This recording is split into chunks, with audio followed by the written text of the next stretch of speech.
What's happening, peeps? goukigod here, and I thought I would try something a little bit different. So in this video, we're going to be looking at the recent news. We're going to be looking at the news from the last couple of weeks. Now, of course, I'm not going to cover absolutely everything that happened in the news. That would be ridiculous and take forever.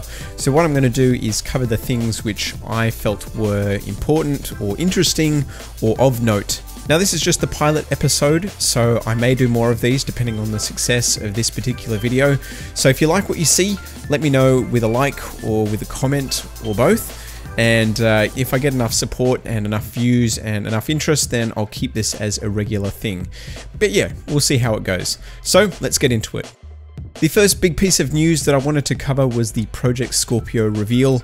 It wasn't really a full reveal, it was just really the specs. So Microsoft have outlined the details behind the system, what its performance is going to be, and it sounds pretty beefy. It definitely will be the most powerful console on the market, and also the most powerful console of all time. It's going to have a 6 teraflop GPU, it's going to have 12 gigs of DDR5 RAM, a 2.3 gigahertz processor, a Blu-ray player, it's going to produce native 4K, it's liquid cooled, it sounds pretty insane.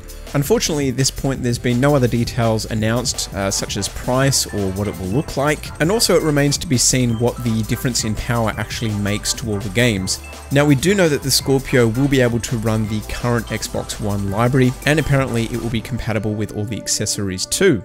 We also know that the Scorpio won't have any exclusive titles, so there won't be any games released on the Scorpio that can't run on the Xbox One as well. Now, there is one caveat to that: any VR titles that come in the future will only be able to run on the Scorpio, so that's exciting. Apparently they are planning VR, although at this point we have no idea what the games will be or what the cost will be or any of those sort of details, but if and when it does arrive, it will only be for the Scorpio. Now, all of that does sound pretty exciting from a hardware point of view, although unfortunately no new software was announced, so no new games were demoed and no software was shown running on the new hardware. And I think at this stage, that's the most important thing that Microsoft probably need to focus on, is getting some exclusive titles, because the hardware sounds fantastic, but if there isn't anything amazing to run on it, then there isn't really much point. Anyway, hopefully it's not too much longer before we get some more details, such as price and even what the new system is going to look like. Destiny 2 was revealed. It had a big reveal trailer. Actually, it had two trailers. There was a teaser trailer and then there was the proper reveal trailer. Neither of them showed any gameplay. They were all pre-rendered cutscenes, but they were very impressive pre-rendered cutscenes to say the least. Now, what we do know about the game is that it's going to be launching in September, and judging by the trailers, it's going to be much lighter in tone than the original. It also looks like they're trying to inject some more personality into the game, and hopefully that means that the story elements will be more fleshed out as well. Now, the big news for PC owners is that the game will actually be available on PC. That's pretty much the only information that we have about the PC, but I guess you could expect all the basic PC features to be there, such as a field of view slider, improved performance, such as frame rates and textures and all those sort of good things that happen on PC. It's already possible to pre-order the game. You get early beta access if you pre-order, and they've even detailed some expansion packs coming as well for the deluxe edition. Now, not being the hugest fan of Destiny, I'm not totally excited for this game.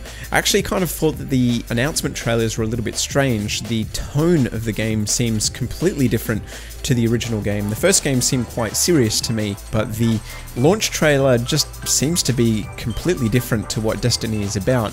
And personally, I don't think it works, but let me know if you're a Destiny player, if it looks exciting to you and it's something that you're looking forward to playing. It may turn out that the game isn't actually like this at all, that it's maybe just the marketing which is trying to spin the game in a new lighter tone, but I guess we'll have to wait until we actually see some gameplay.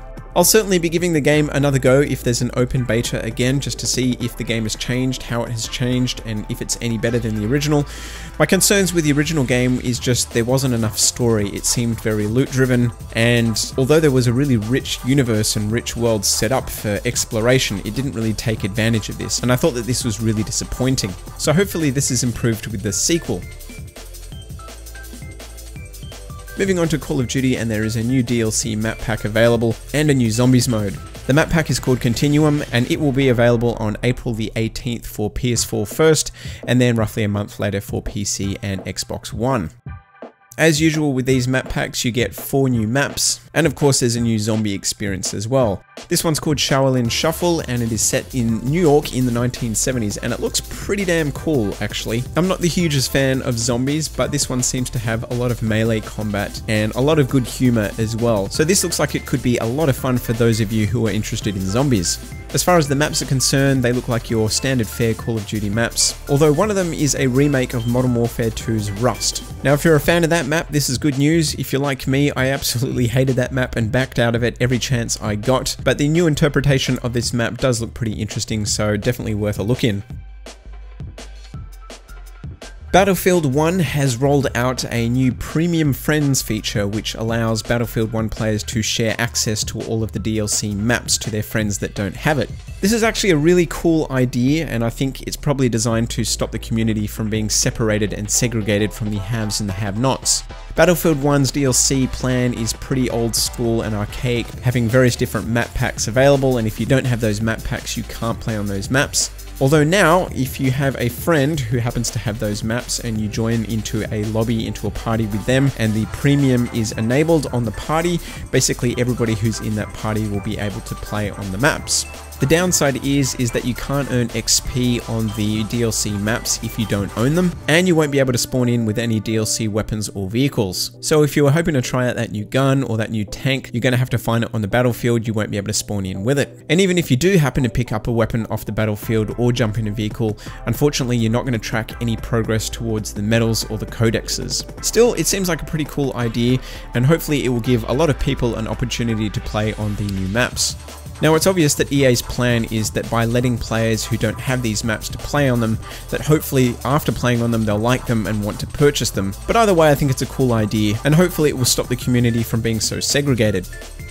The other thing that they're doing is something called Friday Night Battlefield, which is a weekly event which allows people to play against the Battlefield devs. Now this is across Battlefield 1 and Battlefield 4, and it's not just with the DICE devs, it's also with some EA staff, so I have no idea who those are, whether they're just going to be like the janitor or Fred who's in reception, but who knows, maybe it's going to be some top people like the CEO or the CTO or the CFO or some other acronym.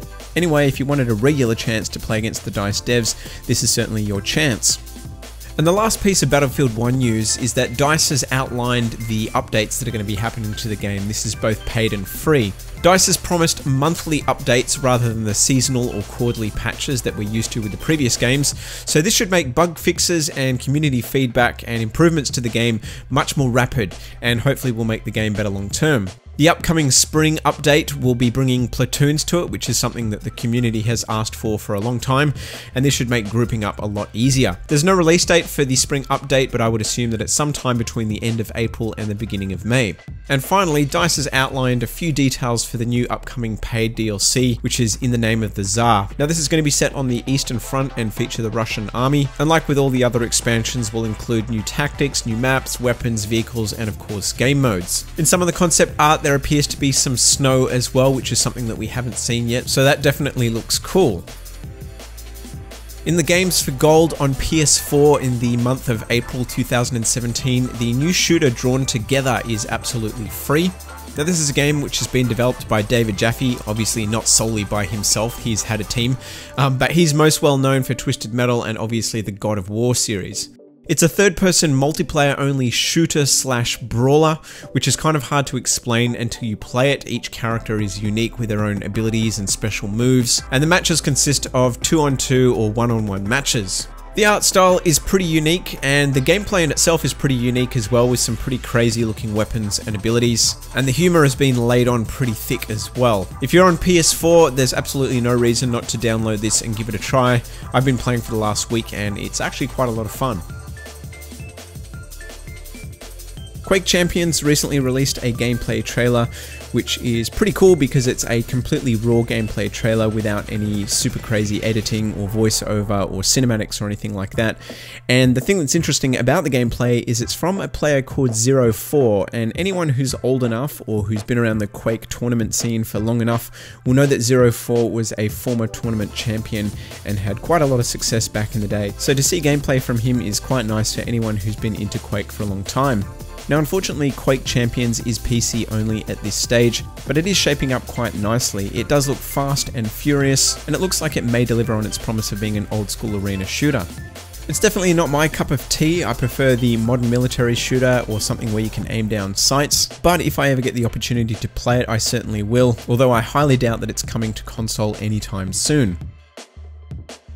In other Overwatch news, the cheat maker BOSSLAND has been sued by Blizzard for 8 million US, or it's 8.5 million US, it's some large amount of money, but potentially the even bigger win than that is the fact that they've been prohibited from selling cheat software for any game, not just a Blizzard game, in North America. Now obviously they can still currently trade outside in the rest of the world, but that is a pretty big market to lose. So hopefully this does make an improvement to the Overwatch servers. I think it's PC only at this point, and obviously it's only going to affect those in North America for the time being, but that's quite a large pool of players, and hopefully it makes things a little bit better and a little bit fairer. And just on a final note with Overwatch, there has been some rumor that Genji is going to appear in Heroes of the Storm. There was a video of a Heroes of the Storm 2.0 presentation that was held in France, in Paris. Actually, it may have been in Versailles. And in the video footage, someone has taken a screenshot and zoomed it in. It is very blurry, but it kind of does look like a Genji portrait on the screen.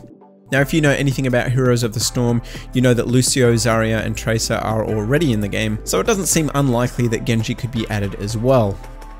But anyway, that's it for my news roundup. I hope you guys found it interesting. Like I said, if you enjoyed it and you want me to continue doing this series, let me know by giving me a like or letting me know in the comments. And if I get enough love on this video, I'll continue doing it as a regular thing. But anyway, that's all I've got for you in this video. I want to thank you for watching. I hope you've enjoyed it, and I'm out.